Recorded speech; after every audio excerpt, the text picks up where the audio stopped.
اصل میں یہ جو ٹرین والے جتنے بھی ڈریمز ہیں نا یہ سارے پرانے ہیں،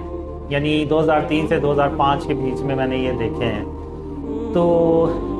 ٹرین میں تو یہ ہوتا ہے کہ سارے جاننے والے ہوتے ہیں اور وہ لوگ ہوتے ہیں جن کے بارے میں اللہ رب العالمین خود مجھے یعنی بتاتا ہے کہ ان کو پہاڑ میں چھپانا ہے اور ان کو ہی لے کے تو عیسیٰ علیہ السلام تک جانا ہے۔ اور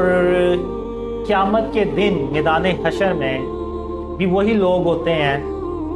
ساتھ جو ٹرین میں ہوتے ہیں، اور بھی کچھ ہوتے ہیں۔ تو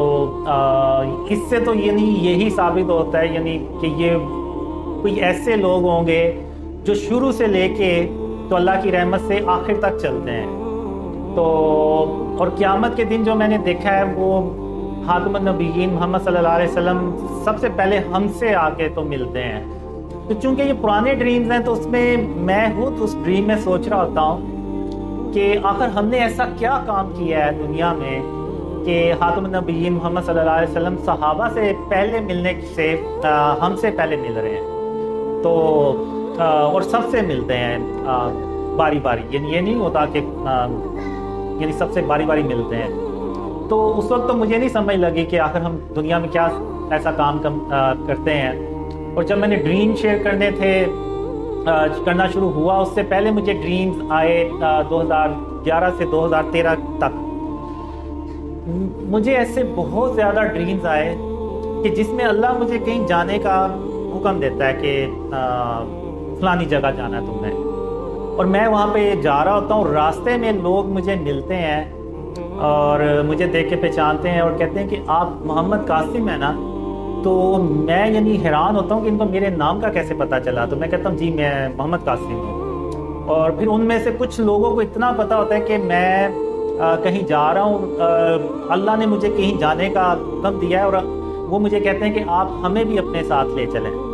تو میں ان سے کہتا ہوں ٹھیک ہے آپ ساتھ آ جائیں۔ اور کچھ لوگ ہوتے ہیں وہ کہتے ہیں کہ ہمیں آپ کا پتہ تھا کہ آپ ایک دن یہاں سے گزریں گے اور ہم آپ کا یہاں پہ انتظار کر رہے تھے۔ یہ وہ سوال تھے جو کبھی بھی میرے یعنی ان کا جواب نہیں ملا مجھے۔ تو جب میں نے ڈریم شیئر کرنا شروع کیے اور اللہ نے مجھے کہا کہ قاسم جو میں نے تمہیں دکھائے ہیں وہ لوگوں سے بیان کرو، تو اس سے پہلے اللہ کافی ڈریمز میں یہ بھی کہتا تھا کہ میں اپنے وعدے جو میں نے تیرے ساتھ کیے ہیں میں ان کو ضرور پورا کروں گا۔ اب مجھے بس یہ پتا تھا کہ یہ شاید میں سمجھ رہا تھا کہ اللہ کے وعدے بس وہی ہیں کہ میری اس لڑکی سے شادی ہو جائے گی اور ہیپی اینڈنگ ہو جائے گی، لیکن جب وہ چھوڑ کے چلی گئی تو پھر میں نے کہا پھر اللہ کے وعدے کون سے ہیں؟ پھر جب اللہ نے ڈریم شیئر کرنے کا حکم دیا تو تب پھر میرے ذہن میں آیا کہ کیا یہ اللہ کے کہیں وہ وعدے تو نہیں ہیں جو اینڈ آف ٹائم سے سارا کچھ ہوتا ہے، یعنی وہ سارا ایک اگر میں سناؤں تو ایک ایسے جیسے وہ مووی کی کوئی شکل بن جاتی ہے کہ پہلے وہ پاکستان ترقی کرتا ہے، پھر امن آتا ہے، خوشحالی آتی ہے پوری دنیا میں، اور پھر اس کے بعد دجال آتا ہے، یاجوج ماجوج، عیسیٰ علیہ السلام، پھر ہم ٹرین پہ جاتے ہیں، پھر قیامت کے دن سے ریلیٹڈ جو ڈریم ہے اس میں جب آپ صلی اللہ علیہ وسلم ہم سے ملتے ہیں، تو وہ سارے پھر مجھے آیا کہ کہیں اللہ کے وعدے وہ نہ ہو اور میں کچھ اور سمجھ رہا تھا۔ تو اس طرح سے بس پھر جب میں نے ڈریم شیئر کرنا شروع کیے تو لوگ جو تھے وہ ڈریمز پہ بلیو کرنا شروع کرتے چلے گئے۔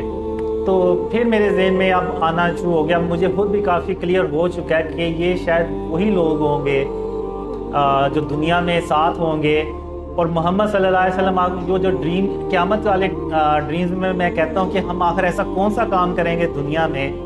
کہ آپ صلی اللہ علیہ وسلم ہم سے پہلے ملیں گے، تو وہ یہ پھر شاید ہوگا کہ جو شرک اور اس کی اقسام سے پاک کرنا، سارے فرقے ختم کرنا اور ایک پوری امت جو ہے نا وہ پھر سے ایک ہو جانا، اور جو خاتم النبیین محمد صلی اللہ علیہ وسلم کا جو اصل اسلام ہے وہ پھر سے پوری دنیا میں اللہ کی مدد سے پھیلانا۔ تو یہ شاید وہ کام ہوں گے جس سے محمد صلی اللہ علیہ وسلم خوش ہو کے تو ہم سے پھر قیامت کے دن ملتے ہیں، اور یہ وہی اللہ کی رحمت سے لوگ ہوں گے انشاءاللہ۔